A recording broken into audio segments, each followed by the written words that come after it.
Bonjour à toutes et tous, vous écoutez First Print, votre podcast comics préféré pour une nouvelle émission du format Front Page, qui est votre revue d'actualité spécialisée sur le monde des comics et de leurs adaptations. Nous revenons 3 fois par mois pour vous faire le débrief de tout ce qui se passe d'intéressant dans le monde de la bande dessinée américaine, mais pas que. Et Dieu sait qu'il se passe des choses même au plein cœur de l'été. Pendant le mois d'août, puisque cette émission c'est le premier front page du mois d'août 2024, et il se passe des choses, même si c'est un peu la période la plus calme, c'est-à-dire que vous verrez que la partie comics VF est très très calme, puisque pour l'instant ils sont en pause de publication, ce qui permet d'ailleurs de rattraper son retard sur les lectures, en tout cas, ou d'en profiter si jamais vous vous reposez. Et d'ailleurs on souhaite de bonnes vacances à toutes celles qui nous écoutent pendant leur congé sur le trajet des voitures. J'espère que les embouteillages c'est pas trop compliqué, et voilà. D'ailleurs ce front page ne sera pas non plus très long vu que l'actualité est moins chargée qu'à l'habitude, mais on peut compter toutefois sur Marvel Studios qui fait sa D23 juste après la SDCC. On y reviendra dans la partie écran. Corentin, oui, bien entendu, tu es avec moi. Eh oui. C'est vrai, je suis. Ah oui, mais c'est vrai, je suis là. Tu es là. Tu es dans ce podcast. J'étais chez moi. Oui. D'un coup, t'as fait ton intro et j'étais ici. C'est ça. C'est de la magie. Tu m'as invoqué comme Shazam. Ce n'est pas de la magie, c'est de la science. Oh. C'est un podcast L'Oréal, évidemment. La magie, c'est de la science qu'on n'a pas encore réussi à expliquer. Presque. Oui. Pas tout le temps. Pas tout le temps, non? Non, je sais pas. C'est dit ça dans les films, des fois. Donc. Oui, mais il faut pas croire tout ce qu'il se dit dans les films, Corentin. Ce podcast, il est sponsorisé par notre partenaire Pulps, que l'on ne vous présente plus. Mais si, on doit bien vous le présenter, parce qu'on est obligé par ce partenariat de vous dire que Pulps, c'est non seulement 3 boutiques sur Paris et une à Bordeaux, mais aussi un site internet en ligne. Et surtout, ce qui est le plus intéressant dans ce partenariat, c'est pas notre réclame en début de front page, mais c'est le Focus Pulps, c'est-à-dire les comics qui sont proposés en VO à prix de lancement, avec une sélection, ma foi, plutôt fort sympathique pour ce mois d'août, puisqu'on vous propose 4 numéros à découvrir à prix de lancement, un one-shot, le DC All-In Special, mais aussi les débuts de 3 séries, The Terminator par Declan Shalvey, The Creeping Below par Brian Azzarello et Skin Police par des auteurs dont j'ai oublié le nom, mais la couverture, ça fait penser à David Gitt. Oui, David Gitt. Et le scénariste, merde. Mais l'important, c'est que ça ressemble à du Geoff Darrow, et donc ça a l'air plutôt mortel et bien violent. Donc Brandon Thomas. Voilà, Brandon. Pas du tout. Jordan Peterson. Non, tu n'y es pas. Tu n'y es pas du tout, mais ce n'est pas grave. Je peux te le dire, c'est Jordan Thomas. Tu y étais presque. Voilà, c'est pas loin. Tu y étais presque. Donc voilà, vous pouvez cliquer dans le lien, sur le lien dans la description pour découvrir les pages de ces comics. Et bien entendu, un immense merci à nos tipeurs qui nous permettent de voir l'existence de ce podcast sur le long terme. Vous êtes 144 sur notre page Tipeee actuellement à nous soutenir. Donc si le travail vous plaît et qu'il vous reste des sous après avoir profité de vos vacances, n'hésitez pas.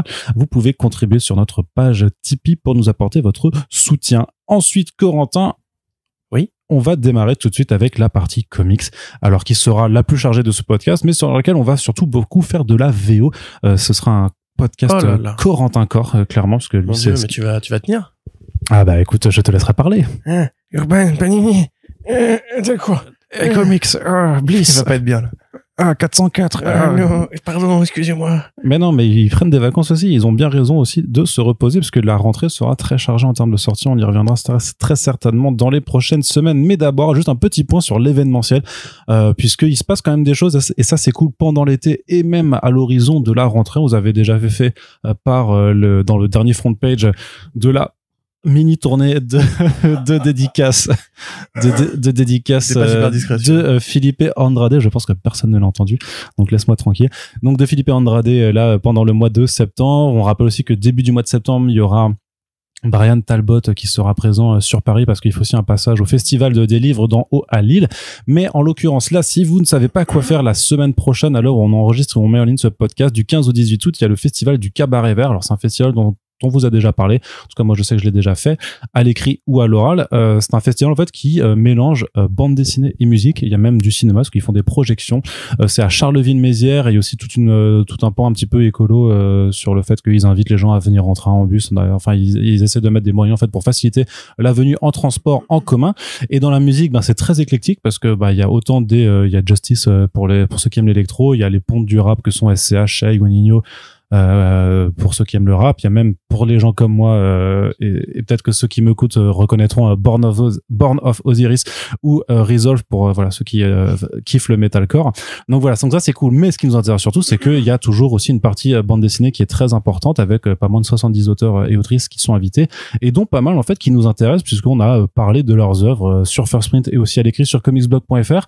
On avait noté par exemple que l'an dernier il y avait Charlie Adler qui était venu notamment pour sa bande dessinée Altamont, donc c'était vraiment le parfait pont puisque c'était une BD qui parlait de du festival d'Altamont, donc voilà une BD par un auteur de comics sur un festival de musique qui vient à un festival de musique, tout est lié. Mais cette année on a Chrome, le dessinateur de Bird King qui est sorti récemment aux Humanoïdes Associés, dont les fans de Mac Mignola apprécient certainement le trait, dont on vous a déjà dit le plus grand bien. Il y a pas mal d'auteurs français aussi, mais qu'on a vu sur des comics de super-héros ou des comics ou des comics en tant que tels, comme Alain Morisset qui avait fait Guilt chez Delcourt, mais qui avait fait aussi du Old Lady Harley il y a quelques temps. Il y a Tom Humberstone, qui est un auteur écossais, qui a fait une biographie en bande dessinée de Susan Langland, qui était sortie juste à temps pour Roland Garros, qui est paru chez Ankama. On a également Laurent Lefebvre, qui a fait Foxboy. On a Florent Maudou et Naïef du label 119, qu'on va pas vous faire l'affront de vous présenter ici. Stéphane Créti, qui a dessiné Masqué de Serge Lehmann et qui a fait Gueule de cuir, dont on avait parlé en début d'année. Éric Corbéran, Pascal Millet, qui font Seule l'ombre chez Comics Initiative, et Michel Montaillet, qui a publié un imposant ouvrage sur les éditions Lug, aux éditions Black and White. Donc ça fait déjà pas mal de monde, et ça c'est vraiment simplement les noms des auteurs dont j'estime qu'ils peuvent vous intéresser si vous suivez vraiment Comics Blog pour la ligne pure comics et bande dessinée de genre qu'on aime à défendre. Mais voilà, il y a plein d'autres personnes qui sont présents, et notamment Julien Blondel qui écrit le manga Dark Souls qui vient de sortir chez Mana Books. Oui. Oui, ça me regarde pas, ça. Non, mais je le dis quand même, parce que ça me fait plaisir. Mais voilà, il y a vraiment plein de gens, donc je vous invite à simplement taper Cabaret Vert et aller regarder. Bien entendu, si vous y allez, c'est pas que pour la BD, c'est aussi pour la musique, parce que c'est quand même l'entrée, c'est 60 balles la journée, un truc comme ça. Donc c'est dire que voilà, faut y aller pour profiter et des artistes sur scène et des artistes sur l'artiste allait.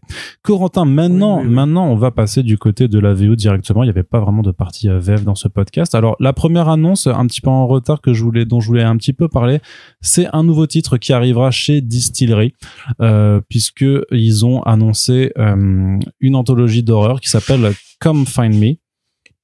Et Come Find Me, c'est qu'est-ce que c'est ? C'est en fait une anthologie qui est chapeautée par Becky Cloonan, à qui on doit déjà Somna A Bedtime Story, qui arrive en fin d'année chez Delcourt et qui a reçu un Eisner Award cette année. Et en fait, elle a décidé simplement de ramener toutes ses copines qui sont autrices d'horreur, que ce soit parfois en bande dessinée, mais sinon en roman, en prose, et de les faire participer donc à une anthologie où il y aura 4-5 histoires d'horreur, de folk horror, clairement. Donc un genre d'horreur qui se base vraiment sur la façon dont tu détournes des folklores en fait pour en faire quelque chose qui fait peur. Alors c'est pas des autrices que je connais forcément en tant que telles. Il y a Vanessa Del Rey quand même qui sera là. Voilà. Donc ça c'est plutôt vraiment très cool parce que c'est une dessinatrice qui est hyper talentueuse. Il y a une autre autrice qui s'appelle Hamlet Machine. Alors c'est son pseudo qui fait la couverture variante, donc qui a un style qui fait plus du webtoon en général, quoi. Manga. Un style un peu manga, un petit peu numérique. Donc il y aura Céline Lou, Molly Mendoza et I.M. Carroll. Donc voilà. Céline Lou, ça sonne français. Tu connais pas? Ouais, mais c'est peut-être québécois aussi. Ouais, peut-être, c'est possible. À mon avis, c'est peut-être plus proche Canada que... Quel est le thème fédérateur de cette anthologie? La folk horror, je dis. La folk horror, mais c'est large, la folk horror. C'est-à-dire qu'il faut que je relise mon article. Y a-t-il une implication féminine dans cette composition exclusivement féminine? Ah oui, ce sera à chaque fois des histoires d'héroïnes. Enfin, voilà, ce sera à chaque fois des personnages féminins aussi qui se. Oui, non, les gens veulent savoir. C'est vrai que ça fait un peu girl power dans l'esprit, mais c'est vrai que oui, ce sera aussi le cas dans toutes les histoires, mais un petit peu. Je pense que c'est un peu une extension de Somna, un peu de, on va dire spirituelle, une extension spirituelle de Somna qui met aussi en scène de femmes. Déjà dans ces codes-là, la folk horror justement. Ouais, avec ces histoires de possession et de sorcellerie. Donc c'est un one shot qui sera présenté un peu comme The Devil's Cut, c'est-à-dire que chacune des histoires dans cette anthologie pour aussi servir de base au lancement d'une future série. Donc en fonction du résultat, ça peut être super intéressant, sachant que justement dans Somna avait été lancé par une courte histoire qui était présente dans The Devil's Cut, le one shot qui avait vraiment lancé Distillery à l'été dernier. Comme l'essentiel des comics Distillery d'ailleurs. Bah, ouais, mais pas tous non plus. Pas tous. Pas tous. Et pas d'ailleurs, tous. toutes les histoires de Devil's Cut n'ont pas encore accouché, Ouais. pardon, de Non, parce qu'il y en a qui vraie prennent, mini-série. il y en a qui prennent plus de temps que d'autres à voir C'est le ça. jour. Bah, ça a l'air cool, je suis content. Après, il y a déjà beaucoup d'anthologies d'horreur sur le marché. C'est juste, mais après, c'est juste un one shot, tu vois, donc c'est. Oui, bien sûr. Mais peut-être que, voilà, ça, contrairement à Somna, ce sera bien dessiné cette fois-ci. Ah. C'est pour toi, bébé. Toi, t'as les requins avec des pattes. Ouais. Moi, j'ai Somna. Non, mais je viens de me penser, alors faut pas, enfin, je sais qu'elles vont passer aussi en France cet automne. Ah, du coup, faut que tu coupes ma vanne. Non, mais en plus, non, mais parce que je viens de me rappeler que c'est peut-être au moment où je partirai en vacances, et du coup, je me dis, mais du coup, je peux pas te laisser les interviews parce que tu n'aimes pas ce qu'elles font, donc. Si, j'aime beaucoup Clunan toute seule. Et tout la Lotte, c'est variante. Mais sinon, son style de dessin ne me plaît pas trop. C'est absolument pas le sujet. Et je suis quand même content néanmoins de voir toutes ces artistes de talent se fédérer au même endroit. C'est bien pour Distillery. Il manie la langue de bois avec une aisance incroyable. Il pourrait être un homme politique. Oui, bien sûr. Corentin, mais parle-nous plutôt de Jim Zub qui vient de signer pour 3 ans de plus sur la série Conan le Barbare, qui est apparemment de bien bonne facture. Elle est pas mal, ouais, effectivement. Alors là, ça n'est plus actuellement de la Torre qui s'occupe des dessins pour un arc de fill-in, je crois. On en est au 10e numéro, au 11e numéro, là, ça fait un petit moment quand même que ça dure. Il y a le tome 2 qui arrivera chez Panini à la rentrée, d'ailleurs. Oui, parce que Panini a conservé les droits, même si Marvel n'est plus le détenteur légal de l'édition de Conan, puisque en fait Panini traite directement avec les propriétaires légaux de la marque. Donc depuis un an, Conan est passé chez Titan Comics, effectivement, donc la filiale BD de Titan Books, et a embauché Jim Zub pour faire des histoires qui ressemblent beaucoup plus à ce qui se faisait à l'époque de Roy Thomas. Donc quand Conan a vraiment été réinventé au format comics, on a souvent tendance à dire en fait qu'il y a 3 Conan le Barbare. Il y a celui de Robert E. Howard, donc qui est le vrai Conan le Barbare, le Conan essentiel. Le OG Conan. Voilà, enfin le premier modèle, quoi. Le Conan de Schwarzenegger, qui est la version un peu plus bourrine américaine, même si le film est très bien, c'est un film de John Milius, super et compagnie. Et le Conan des comics, qui est un peu une sorte de synthèse, qui est à la fois très violent, qui est à la fois prédateur, félin, aventurier, dans un monde mystique fascinant et saisissant. Et puis ça a un peu évolué. On reproche beaucoup, par exemple, au volume de Marvel, d'avoir pris en fait l'image de Conan comme le stéréotype justement du mec qui va au concert de métal, qui se bourre la gueule et qui met une main au cul de sa copine devant tout le monde en rigolant en mode genre moi je suis viril, tu vois. Et c'est vrai que l'écriture de Aaron poussait un peu vers ça. Il y avait peu de nuances, peu de subtilité. Alors que justement au départ c'est un monde de fantasy qui est un peu suspendu par des règles, une élégance, une chevalerie quelque part un peu sous-jacente, ou même à l'inverse, des trucs qui peuvent être plus graveleux ou plus gratos, mais qui pareil s'inscrivent dans un truc plus horreur, tu vois. C'est pas forcément sexuel quand Conan se tape une sorcière. Il y a un truc plus qui tend plus vers l'horreur, vers justement les mythes anciens, la féminité, le divine féminine et compagnie. Et ben Jim Zub, il arrive à canaliser tout ça. Alors c'est pas parfait, hein, mais d'une manière assez novatrice. Et il est surtout bien aidé par Rob de la Torre qui fait justement du dessin à la Buscema, vraiment, mais à la Buscema à l'ancienne, hein, voilà. Et c'est super agréable, vraiment, c'est une super série. À côté de ça, ils ont lancé donc l'anthologie Savage Sword of Conan, qui reprend exactement le principe originel. C'est que, rappelez-vous, dans les années 70-80, il y avait encore le Comics Code Authority. Donc quand Conan le Barbare a commencé en comics, il était quand même globalement censuré. Et l'idée qui avait été trouvée par Marvel à l'époque, c'était de faire justement un magazine, puisque les magazines ne tombaient pas sous le coup du Comics Code Authority, avec une anthologie d'horreur en noir et blanc, enfin d'horreur, aventure, horreur, sexe en noir et blanc, qui était super gratos, qui était super bien, qui était, enfin, vraiment, c'était la grande BD Conan, justement. Ça a poussé un peu l'idée que Conan pouvait être de la BD vraiment pour adultes et pas juste un délire de fantasy pour adolescents. Ouais. Il y avait pareil de très grands artistes comme Winsor Smith qui sont passés dessus et tout. Et là, ils ont refait la même chose. Et après, dès le premier numéro, voilà, t'as déjà des trucs plus graphiques, comme tu dirais, pour parler de sexe visuel. T'as un dinosaure aussi qui tue un éléphant. Enfin, c'est d'une grande générosité. Chaque numéro est donc réalisé par 2 équipes créatives différentes, parce que c'est 2 histoires par numéro. Et d'ailleurs, Titan fait bien les choses parce qu'ils ont ramené à Aaron pour signer une histoire courte dans Savage Sword of Conan, et ils vont ramener aussi Roy Thomas. Ouais. Donc il y a vraiment cette envie de faire une grande synthèse de tous les comics Conan, et en fait ce projet-là justement de revenir au dessin d'origine avec De la Torre qui copie Buscema, ça fait vraiment justement l'idée, écoute, Conan il a une histoire, faisons un comics méta Conan entre guillemets, qui est super bien, quoi. Donc effectivement il a signé pour 3 ans de plus, il a dit ça inclut les crossovers, des numéros de Savage Sword aussi, et on a la chance, enfin du coup l'assurance d'avoir une capitainerie vraiment solide et sur le temps long, pour développer des histoires qui du coup auront des conséquences d'ici 10 ou 20 numéros, etc., etc. Bonne nouvelle, à mon sens. Je pense vraiment que c'était une bonne chose que Marvel perde les droits de Conan parce que ils n'en ont rien fait d'intéressant. Et un peu comme la série King Conan n'était pas trop mal quand même. Enfin, même le premier. Franchement, avec le recul, c'était pas dingue. Ouais. Ouais, enfin, et puis même, tu sais, avec les accusations de racisme aussi à l'époque. Tu sais pas l'espèce de princesse qui est sur l'île, là, dont l'histoire, en fait, ressemblait beaucoup à Pocahontas, et ça avait un peu agacé parce qu'elle était présentée de manière très érotique. Tu sais pas? Non. Bon, retrouvez, tapez Conan Racism Accusation sur Google et vous... Oui, non, mais je sais bien. Ça fait partie de l'identité de Conan aussi, oui, d'avoir des personnages féminins sexy, quoi. C'est un peu, du coup, comment dirais-je? Je pense pas que ça a poussé Aaron à revoir la série, mais le plan King Conan, qui est un plan assez important dans le mythe de Conan, c'est King Conan, en fait, c'est le moment où Conan est roi de Aquilonia. Donc, il a fini ses aventures, il est rangé, il est marié, il a un gamin. Et sentant un peu la mort arriver, il décide parce qu'il est vieux, il décide de partir. Et il part à l'est ou à l'ouest, je crois, dans les régions qui n'ont pas encore été explorées. Parce que le voyage vers l'ouest, c'est pas la même chose. Exactement. Oh, pas mal. Dans les régions qui n'ont pas encore été explorées. Donc ça, en fait, c'est là que la littérature de Robert T. Howard s'arrête, que les nouvelles de Howard s'arrêtent. Et donc il y a plein de mecs qui ont essayé d'expliquer ce qu'il avait fait ensuite, qu'est-ce qui lui est arrivé. Il y a plein de continuations qui ont été tentées. Et c'est en général une zone de respiration pour les artistes et les auteurs qui peuvent imaginer peut-être la mort de Conan ou un truc plus crépusculaire. King Conan, avec le recul, en fait, c'est même par rapport à King Thor, qui était vraiment la fin, en fait, de Thor. Ouais. On s'est tous un peu avoir en disant, il va faire la mort de Conan et tout. En fait, pas du tout. Enfin, c'est juste une histoire de plus pour Conan qui doit affronter un vieux démon. Bon, enfin, c'était pas incroyable, honnêtement. J'aime beaucoup Aaron, mais je pense que c'était pas la bonne période pour lui. Ouais. Le Aaron chez Marvel en général, enfin, la fin de son travail chez Marvel. La deuxième moitié, la deuxième partie. Ouais. Là, en fait, on est plus sur un truc qui ressemblerait au Conan de Kurt Busiek. Carina, chez Dark Horse, qui était justement un vrai putain de grand délire, et peut-être l'une des meilleures BD Conan qui s'est faite avec le travail de Roy Thomas. Bref, trop de phrases déjà pour une petite actualité. Enchaînons. On passe à la suite, et d'ailleurs je crois que justement le Conan de Kurt Busiek qui a été sorti en omnibus chez nous, je sais pas s'il est encore disponible, parce que j'imagine que beaucoup de gens se le sont arrachés. Alors de la VO encore et de l'indé toujours, on aura quasiment que ça dans cette émission. C'est IDW qui a fait savoir qu'ils allaient poursuivre les artistes éditions, et ce malgré le départ de Scott Dunbier qui avait développé ce format chez eux.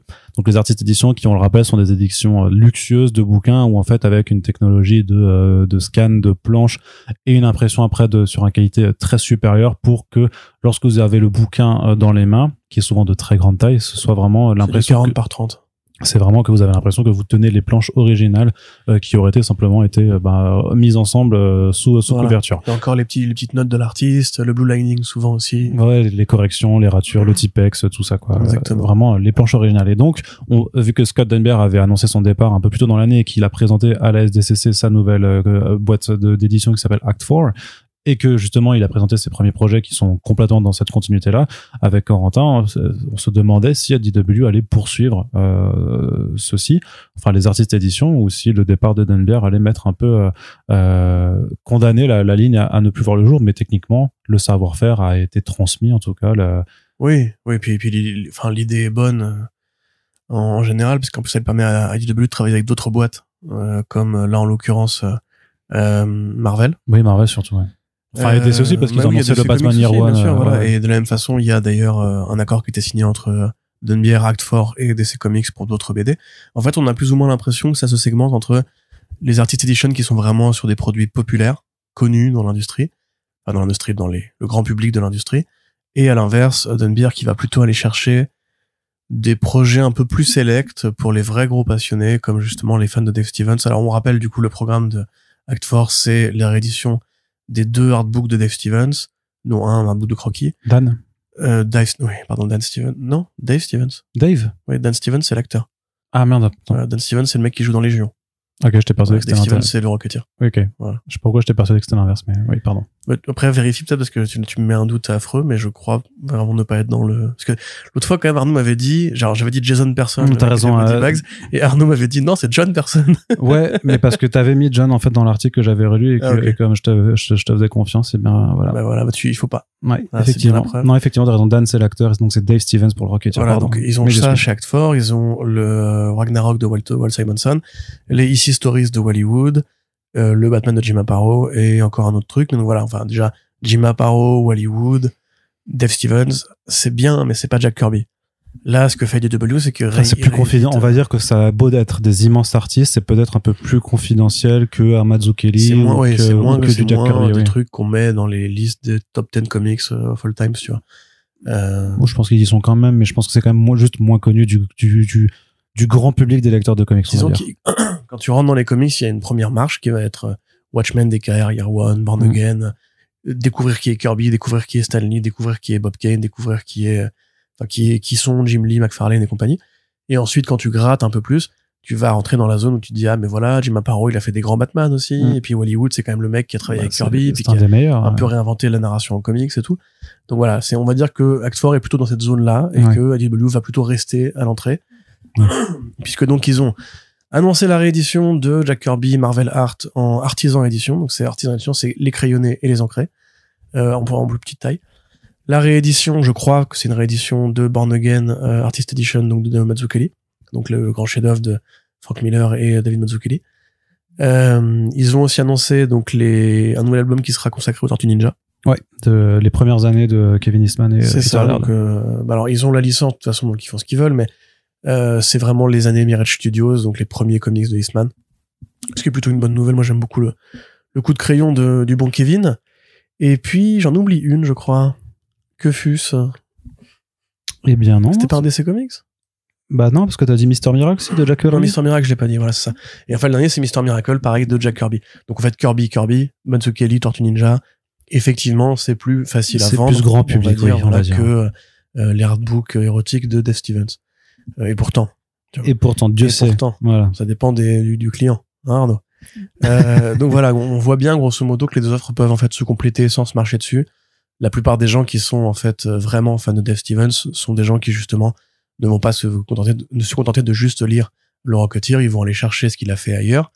Et pareillement pour justement Walt Simonson. Aujourd'hui, on le sait, la série Ragnarok qui était éditée chez IDW passe chez Act 4 pour de bon, pour les prochains volumes aussi. Donc ils ont chacun des armes à défendre, des trucs à défendre, des armes pour rester en bonne opposition sur le marché des artbooks de collection comme ça. C'est plutôt une bonne nouvelle à mon sens, parce que si IDW avait renoncé à faire les Artist Edition, ça veut dire que Act 4 aurait dû récupérer l'ensemble du back catalogue de ce qui a déjà été publié pour les rééditer chez eux sans les moyens d'IDW, sans la diff d'IDW. Oui, puis vu que ça a été fait chez IDW, je suis pas sûr que Scott aurait pu récupérer personnellement les droits d'édition de ce genre de bouquin. Je suis pas sûr que ça fonctionne comme ça. Hein. À mon avis, c'est plus compliqué quand même. Hein. C'est lui il a monté le format, mais il l'a fait pour une maison d'édition. Donc en fait, non, mais je pense à Karen Berger quand elle a monté Berger Books, elle a récupéré beaucoup de droits. Ouais, mais Berger Books, c'est des droits de création de BD, alors que là, c'est jamais des droits de création, parce qu'à chaque fois, c'est pas des œuvres qui appartiennent à Scott, mais c'est un partenariat, et ce que lui a développé, c'est un format et une collection, et à mon avis, même, de ce que je comprends de comment ça fonctionne, enfin même le terme même d'artiste édition a peut-être été trademarké pour que ça ne soit que chez IDW, tu vois. Mais c'est pas, j'en suis pas certain, hein, mais ce que je veux dire, c'est que à mon avis, non, IDW aurait gardé les droits et peut-être aurait juste continué à les rééditer, à les réimprimer, sans faire de nouveaux trucs, mais je pense pas que Scott aurait eu les moyens de récupérer tout ça. Peut-être, après, faut voir comment ça se goupille, parce qu'il est pas parti en claquant la porte, hein. Non, c'est sûr, oui, faire autre chose, mais, tu vois, et si IDW avait pas envie, parce qu'on sait pas si c'est rentable, hein, fondamentalement, ce genre de projet, si IDW avait pas forcément eu envie de juste les rééditer, on aurait perdu au change. Là, ils insistent avec ce programme, avec des rééditions et des nouveautés. Donc effectivement, c'est plutôt une bonne nouvelle pour les fans. Et est-ce que c'est une bonne nouvelle le fait que Snot Girl de Brian Lee O'Malley puisse être de retour? Ça, c'est une super nouvelle, ça. Ouais, après, ça fait quelques années qu'on attend. Ça fait 4 ans, ouais. Enfin, ça fait même 5 ans, en vrai, parce que... présentons les choses. Il y a un podcast sur Comics Blog avec Océane et toi et moi où on avait parlé de Brian Lee O'Malley. On avait terminé sur Snot Girl, qui à l'époque devait être encore en cours de publication. Ça devait être au numéro 10, je pense. Donc pour résumer, Snot Girl, donc c'était une création originale de Brian Lee O'Malley, donc le père de Scott Pilgrim et de Sequence, qui cette fois ne signe pas les dessins puisqu'il est accompagné par Leslie Hung, qui est une amie à lui. Je sais même plus si c'est pas sa copine d'ailleurs. Bref, peu importe. Par Leslie Hung, donc. Au départ, ça se présente comme un petit... Enfin, c'est comme d'hab, c'est Brian Lee O'Malley parle toujours un peu de sa vraie vie à lui. C'est-à-dire que Scott Pilgrim, on sait que c'est en découvrant que sa copine de l'époque, Hope Larson, avait trois ex qui avaient le même prénom, qu'il s'était imaginé que les 3 ex en question se ligueraient pour faire une sorte de bande de voyous et qui viendraient lui casser la gueule. Et c'est un peu le projet de Ramona Flowers et de ses Evil Exes. Il y a pareil, Scott Pilgrim est canadien, comme lui et tout. Second, c'est clairement une BD sur la crise de la trentaine. Et ben, Snot Girl, c'est la moins biographique de toutes. C'est juste qu'un jour, en fait, Brian Lee O'Malley est devenu riche avec les droits de Scott Pilgrim. Il a déménagé en Californie après son divorce avec Hope Larson. Et en arrivant sur place, il a découvert qu'il était allergique au pollen. Et entre-temps, il était passé sur Instagram. Parce que c'est vrai que ça nous paraît un peu lointain, mais Brian Lee O'Malley, c'est un quarantenaire. Et il y a une génération en fait qui a découvert Instagram en direct, comme il y a une génération qui a découvert Twitter. Hein. Rappelez-vous quand même que en 2012-2013, il y avait pas grand monde sur Twitter encore. Donc du coup, en arrivant sur Instagram, il a découvert le monde merveilleux des fashion blogueuses. Il a découvert des meufs très très belles qui se prenaient en photo avec des fringues de marque, des partenariats, qui récupéraient beaucoup de followers en faisant entre guillemets pas grand chose à part justement être jolie et bien posé pour les photos, ouais. Voilà. Et ça l'a fasciné, en fait, il est tombé vraiment amoureux de cet univers-là, il est rentré très en profondeur dans cette espèce de niche, parce qu'à l'époque c'était plutôt encore dans une niche, et il a imaginé, ouais, mais regarde ces femmes qui sont parfaites et tout, imagine, elles sont comme moi, en fait, elles sont allergiques au pollen. Donc ça, c'est vraiment le point de départ le plus nul pour imaginer une BD. Et donc ça donne Snot Girl, qui effectivement, donc au départ, suit le personnage de Lottie Person, donc une très belle nana de 26 ans qui a des cheveux verts, et voilà, un compte Insta, un fashion blog, et elle est allergique au pollen, quoi, donc elle morve, voilà, d'où le nom Snot Girl. Voilà. Et après ça se développe et il y a toute une histoire qui est beaucoup plus compliquée. Elle tombe amoureuse d'une meuf dont on sait pas si elle existe ou pas, qui s'appelle Caroline, qui est pareil, est parfaite, mais elle, vraiment parfaite, elle a aucun défaut. Et du coup, Lottie, on sait pas si c'est sa meilleure amie ou son ennemi. On sait pas si elle la tue ou si elle la tue pas. Enfin, c'est assez compliqué. Je trouve qu'il y a un versant, alors c'est pas aussi intense ou extrême que ça, mais moi ça me rappelait Perfect Blue. Il y a un peu de ça, ouais. Ouais, il y a un peu dans de ça. l'esprit. Il y a même un petit côté un peu, on va dire, David Lynchien, quoi, par endroit, dans le côté. On ne sait plus vraiment à un moment donné si le but est de raconter l'histoire de ces personnages-là ou juste la plonger dans la psyché un peu starbée de ces meufs qui, en fait, ne sont que superficialité et, en fait, à l'intérieur, cachent des vrais secrets noirs et tout. Donc moi, ça revient. Hein? Et donc ça revient. Parce que c'était pas revenu depuis 4 ans, tu disais. Alors, entre le numéro 14 et 15, il s'est déjà écoulé 1 an. Et avant ça, ça sortait tous les 3 ou 4 mois, voire même tous les 6 mois, en vérité. Entre 2016 et 2020, ils avaient sorti donc 15 numéros, ce qui est pas énorme, hein. On rappelle, normalement, c'est un numéro par mois quand on a envie de faire les choses bien. Quand on a envie de faire un rythme mensuel, hein, c'est pas du tout obligatoire. Et après, ils ont dit, alors on a fait un numéro là, ça faisait un an que vous l'attendiez. Et ben, surprise, on va prendre une pause indéterminée. À l'époque, en fait, O'Malley dit que c'était à cause du Covid parce que la série vendait pas forcément énormément. Et il avait peur, en fait, qu'à cause des problèmes de diff, encore une fois, elles finissent par se faire tuer parce que justement, il y aurait pas assez de gens qui la commanderaient en click and collect et tout. Ça, je le sais grâce à une interview, mais c'est la seule fois qu'il en a parlé parce qu'après, il a jamais donné d'explication. Il a juste dit, vous inquiétez pas, Snot Girl revient. Et en fait, vu que après, il y a eu la série Netflix, Scott Pilgrim a préparé, et que c'est pas un mec qui est multitâche, lui, hein. Lui, quand il fait un truc, il le fait bien, tu vois. C'est pas genre, je vais pas faire 4 séries par mois, c'est pas Jeff Lemire, tu vois. La preuve, ça fait genre, quasiment 10 ans qu'on attend son prochain roman graphique, Ghost World. Non, pas Ghost World. Ghost World, c'est Daniel Close. Ouais. Mais il y a un truc comme ça avec Ghost ou World, je sais plus. Et qu'on a 0 nouvelles. On sait même pas s'il continue à dessiner. Il a juste annoncé et ça sortira un jour, t'inquiète.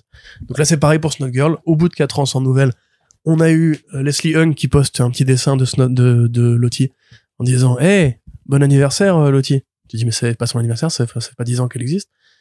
Et après, Brian Lee O'Malley, il rebondit et il fait, on a déposé les papiers pour reprendre la série chez Image. Donc tout va bien, frérot, le numéro 16 est en route. Maintenant, est-ce qu'il est en route pour conclure la série? En mode, on se débarrasse du problème. Est-ce qu'il est en route pour amorcer de nouvelles aventures sur un temps plus long? Moi, j'avoue que j'aime beaucoup le coup de crayon de Leslie Hung, les covers de Snot Girl. J'ai fait un t-shirt avec une des covers de Snot Girl. C'était Worst World. Voilà. Qu'il avait annoncé en 2016, ouais. Voilà. Et 0 nouvelles depuis. Ouais. Après, c'est un peu un branleur, quand même, Brian Lee O'Malley. Je pense qu'il serait d'accord avec ça. Si je disais ça de lui. Après, il est aussi, je sais pas dans quelle mesure il est peut-être impliqué dans l'adaptation de Seconds, tu sais, qui est faite par Blake Lively et Edgar Wright. Ça aura pas lieu, ça. Tu crois? Franchement, oui, je crois, ouais. Voilà. Si t'as d'autres questions, tu me dis. Non, mais ça fait environ, tu te souviens quand, non, ça fait même pas, ça fait 2 ans que ça t'a annoncé le développement de Second. Donc en vrai, c'est encore jouable. Pour pas trahir un secret, Sullivan avait ramené Brian Lee O'Malley en France pour la réédition, je crois, de Scott Pilgrim. Pilgrim. La Perfect Edition. On avait été le voir, donc on avait squatté un peu dans le comic shop après. Et à l'époque, déjà, se murmurait l'idée que Edgar Wright voudrait bien faire Seconds, mais était trop occupé, préférait le déléguer à quelqu'un d'autre. Et c'était il y a bien 6 ans, un truc comme ça. Ouais, donc 4 ans plus tard, il a trouvé le temps de le faire. Ouais, mais bon, enfin, on aura 40 balais le temps. Ça fera un autre pari falafel pour nous. Ceci étant, c'est vrai que maintenant que Blake Lively a épousé un futur milliardaire, peut-être que voilà, il y aura elle est même à l'affiche d'un film là qui sort en ce moment et qui apparemment aux États-Unis ça va se battre justement. Le box-office va se battre entre Ryan Reynolds et elle est même dans un film récent. Oui, c'est vrai, mais il ne faut pas trahir ce secret. Nous ne sommes pas des médias américains, Corentin. C'est bon, tout le monde l'a déjà vu, là. Non, il y a encore quelqu'un qui m'a écrit hier et qui m'a dit, j'ai vu un post bizarre par rapport à cet acteur, je comprends pas et tout. Et j'ai juste dit, mais je vais pas te répondre parce que... Par contre, ça, c'est vrai que c'est moche, l'espèce de côté, c'est bon, vous pouvez y aller, spoiler tout, c'est tout. Genre, ils attendent même pas 2 semaines, quoi. Ils ont même pas attendu 1 semaine, quoi. Oui, non, mais ils attendent pas. En mode, mais les gars, enfin. Leur temporalité n'est pas la même. Nous, on a encore, toujours pas écrit que un tel ou un tel était dans le film, mais c'est vrai que les médias américains et d'autres médias français ne se privent pas, quoi. Mais donc, c'est cool. Snot Girl revient. Le meilleur caméo de Deadpool Wolverine, genre, mais laissez les gens, enfin, vraiment. Snot Girl revient. Ouais, Snot Girl revient. On aime bien les meufs qui ont des allergies comme moi. On aime bien les meufs qui ont les cheveux verts. On aime bien Leslie Hung qui dessine super bien. Tu l'as lu, toi, Snot Girl, toujours pas? J'étais dans le podcast, je me souviens pas si, je l'avais lu, Snot Girl. Sinon, je te dis pas que je peux pas dire, ouais, ça me fait penser à Perfect Blue, si je l'ai pas lu. Des podcasts où tu lis pas ce que je dis. Oui, bien entendu. Bien entendu. Ça s'entend, c'est en général les podcasts où je dis rien, mais parce que justement j'ai pas la prétention de parler d'un truc que j'ai pas lu, mais justement si je te dis que ça me faisait penser à Perfect Blue, c'est parce que je l'ai lu, quoi. Okay. Je m'en rappelle encore. Et le problème du coup, c'est qu'à l'époque Glénat Comics existait quand on a fait ce podcast, et que c'était eux qui avaient Snot Girl tome 1, tome 2. Ouais. Donc là maintenant il faut voir si ça intéresse des gens. Je pense que le nom de Brian Lee O'Malley suffit à générer au moins 500 ventes. Je sais pas si le truc c'est que je sais pas si Glénat, si le contrat, vu que c'est en général c'est pour une durée de 3 à 4 ans, je suis pas sûr qu'il ait été renouvelé. C'est ça, parce que du coup qui pourrait reprendre. Moi, je verrais bien ça chez Aïe maintenant, mais voilà, je sais pas. Faut déjà attendre qu'il y ait au moins de quoi faire un 3e volume aussi, quoi. Bon, mon avis, t'attends parce que Brian Lee O'Malley, il ira pas au-delà de mon numéro, à mon avis. T'attends la fin de la série, tu fais une grosse synthé. Ouais, mais c'est dans combien de temps? Pas dans 8 ans. C'est ça. Allez, Corentin, autre retour qui se fait attendre, mais dont on nous assure qu'il va arriver, c'est celui de The Umbrella Academy, à l'heure où la 4e saison vient de démarrer sa diffusion. Enfin, vient de sortir d'ailleurs, puisque eux, ils le font en binge toujours, sur Netflix. Gabriel Ball, l'auteur des comics, le dessinateur des comics de Gerard Way, nous assure que... il met des idées aussi. Le co-créateur aussi, oui. Non, mais c'était pour dire que c'est lui qui dessinait par rapport à l'écriture, mais... bien sûr. Mais voilà, Gabriel Bach qui nous dit que le 4e volume est bien en préparation, qu'ils sont au travail dessus, sachant que Gerard Way nous avait dit à une époque qu'il y aurait 8 volumes en tout de l'Académie. Alors, pour préciser, il a pas dit le prochain volume est en préparation. Un journaliste lui a demandé « Alors, t'en es où, bébé ?» Il a répondu « C'est bon, ça avance. Ok ? Alors, on verra. Mais je suis dessus, ok ? Foutez-moi la paix. Il l'a pas dit comme ça. Non, mais par contre, vraiment, tu sens qu'il est saulé parce que tout le monde lui pose la question dès qu'il y a une actualité Umbrella Academy. Mais elle est bien, sa putain de BD. Ah oui, je sais, mais tu sais, sur Insta, en fait, tu vas voir ses commentaires. Dès qu'il y a une actualité Umbrella Academy, t'as je crois que c'est en plus les 3 mêmes comptes qui arrivent à chaque fois et qui font « Il arrive le tome 4, là ?» Mais bon, alors, clairement, à mon avis, on a marre de répondre à ces questions. Oui, il faut pas harceler les créateurs, mais tu peux comprendre qu'il y a une impatience. Parce que c'est vrai quand même que là, pour le coup, on dit du mal de Brian Lee O'Malley. Je pense qu'on pourrait en fait écrire un bouquin entier entre le moment où le dernier tome de Umbrella Academy est sorti et le nouveau. C'est-à-dire que Umbrella Academy au départ c'est 2007 quand même. Tome 1, tome 2, coup sur coup, d'une année sur l'autre, ok, on rigole bien, Dallas. C'était quand il était pas encore connu. Exactement. Gerardo était déjà connu, lui, pour le coup. Il avait fait, oui, il faisait My Chemical Romance, mais il était pas aussi connu que maintenant. Ouais. Après, entre-temps... Parce qu'il avait pas une adaptation de Netflix derrière lui, quoi. Entre-temps, du coup, Umbrella Academy prend une pause de 9 ans. Eh oui. Et là, du coup, la série Netflix est annoncée. Et tu sens qu'en fait, comme pour Jeff Lemire avec Sweet Tooth, ou même Garcinis avec The Boys, il y avait juste envie de se réapproprier les personnages, de dire maintenant que ça bouge, ça va intéresser les gens, peut-être qu'il est temps de profiter un peu de ça. Et donc ils ont enfin lancé Hotel Oblivion, qui était un très bon volume en plus, c'était super cool avec les Fantastic Four parodiques là et tout. Et là, Gerardo il se disait je suis motivé maintenant, en plus la série elle est là, donc j'étais obligé de me remettre à écrire la suite, parce que du coup les scénaristes voulaient savoir où est-ce que ça allait, où est-ce que l'univers allait aller. Et donc là, j'ai prévu, prochain volume, ne vous inquiétez pas, ce sera 2020, ce sera directement un an après Hotel Oblivion. Et là, du coup, bah, nous, on se regarde, on dit, ok. Et finalement, ça fait donc depuis 2018 qu'on n'a pas de nouvelles de Umbrella Academy. Quelque part, bah, le projet, il est fini sur Netflix depuis il y a quelques jours. On peut imaginer que c'est la conclusion que lui il voulait donner, puisqu'il a toujours été producteur associé à la série. Je pense maintenant qu'ils sont vraiment clairement démotivés. Je veux dire, entre-temps, Gerard Way, il a quand même fait Young Animal chez DC, et d'ailleurs, il s'est vraiment bien impliqué dedans. Hein. Gabriel Ba, il a fait d'autres trucs, avec son frangin notamment. Il a fait quoi, justement, Gabriel Ba? Le projet qui était chez Urban, là, avec son frérot, qui raconte leur jeunesse au Brésil, ou je sais plus, en Venezuela. Non? Brothers? Mais ça date, ça? Ah bah Young Animal, ça date aussi. Hein. Oui, c'est sûr, mais je sais pas. Après, je pense qu'il peut vivre toute sa vie avec les royalties de Tripper. grâce à Urban Comics. Gabriel Ba n'aura plus jamais besoin de travail. Grâce à toutes les éditions. Mais donc voilà, enfin, Gerard Way, entre-temps, donc il a fait ça, il a fait les Killjoys chez Dark Horse. Depuis là, il s'est lancé, il a fait Paranoid Gardens aussi, chez Dark Horse aussi, je crois. Enfin, il a fait une nouvelle créa originale. Donc, c'est clairement un mec qui a envie d'écrire des BD, en fait. Il a continuellement écrit des BD. Pour un musicien qui fait ça sur son temps libre, entre guillemets, il a vraiment, en fait, monté un petit... Et puis, attends, mais enfin, faut que je vérifie, mais je suis pas sûr que My Chemical Romance, ça tourne beaucoup encore, hein, aujourd'hui. Hein. Je suis pas sûr qu'il Non, mais tu vois, pour un mec qui a transitionné, c'est un peu comme Das Malchion, tu vois, il a pas besoin, enfin, il aurait pas eu besoin d'écrire des comics. C'est vraiment un métier passion pour lui, quelque part. Et donc, voilà, quelque part, si on regarde la biblio de Gerard Way, t'as Umbrella Academy, t'as les Killjoys, t'as quand même la direction de Young Animal, c'était pas rien, tu vois. Puis là, Doom Patrol était génial, enfin, il y avait plein de trucs qui étaient cool. Avec le spin-off de Umbrella Academy et Paranoid Gardens, pour un mec qui pourrait juste vivre de sa musique, il a quand même fait pas mal de BD. Donc ça veut dire qu'il a envie d'écrire. Donc le fait que Umbrella Academy prenne si longtemps, à mon sens, c'est aussi un peu une forme de démotivation. Quand même, quand il faut 9 ans entre le tome... il faut 9 ans pour l'annonce. Pour l'annonce Hotel Oblivion. En vrai, c'est 2018 la sortie, donc il faut quasiment 10 ans. Et tu te dis, mais parce que Netflix est venu les secouer en mode genre, rappelez-vous, vous avez fait cette BD il y a 10 ans. Et le mec se fait, ah oui, c'est vrai. Putain, peut-être qu'il faudrait faire un tome en plus. Et maintenant que c'est terminé avec la série Netflix, je vois pas quelle est l'urgence, tu vois, en plus. Donc, c'est vrai qu'il avait participé il avait fait une courte histoire dans l'anthologie Untold Tales of I Hate Fairyland. Tu vois, donc il a fait une petite histoire dans le numéro 3, mais sinon on le voit pas du tout, en fait. Mais donc, et Deux Frères, c'était 2015, hein, juste ce que tu. Et depuis, il a rien fait d'autre. Bah non, pas trop. Bah il avait. Bah non. Excellent. Bah. Ah bah non. Non, ah oui, non. oui, effectivement. Voilà. Détail d'une vie brésilienne, là, je vois en 2016, mais je sais pas trop à quoi ça correspond. Il avait fait l'adaptation en 2016 de How to Talk to Girls at Parties aussi. Mais ouais, c'est vrai qu'il a pas fait. Ah ouais? C'était Gabriel Ba? Bah en tout cas, il est listé. Peut-être que il est listé sur BDGest, donc faut je vérifie quoi. Mais. Ok. Bon, mais, donc, du coup, voilà. Mais c'est vrai qu'il fait pas. En fait, il est peut-être vraiment au travail dessus parce que entre temps, ça fait 5 ans qu'il a rien produit en fait. Peut-être pas exagéré quand même. Comment ça? Un roman graphique en 5 ans, t'as le temps quand même. Bah attends, on vient de parler d'une série où il y a eu un numéro en 1 an, donc. Oui, mais c'est différent.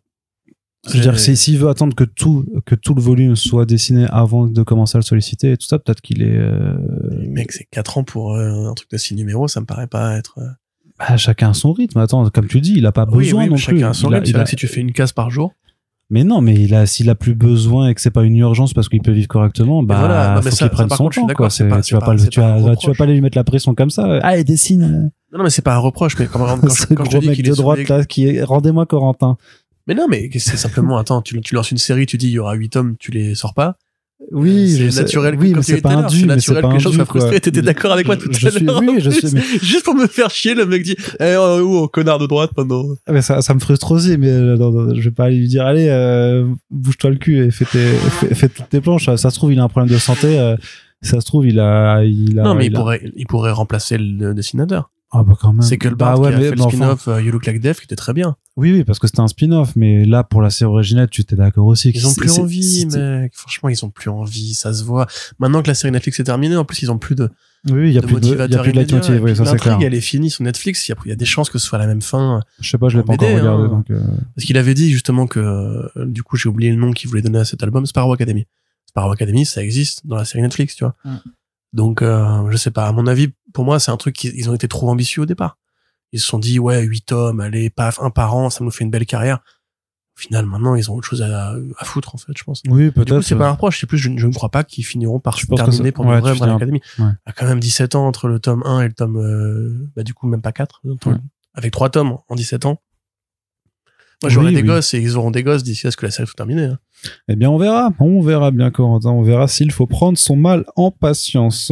Allez, Corentin, autre, maintenant, on est du côté de Marvel. On a 2 petites annonces du côté de Marvel. Une qui est plutôt cool et qui est pas directement du Marvel, parce que c'est du manga, en fait. C'est la reprise d'un personnage de Marvel en manga avec la suite de Deadpool Samurai, qui est sorti en 2 tomes chez Panini Comics.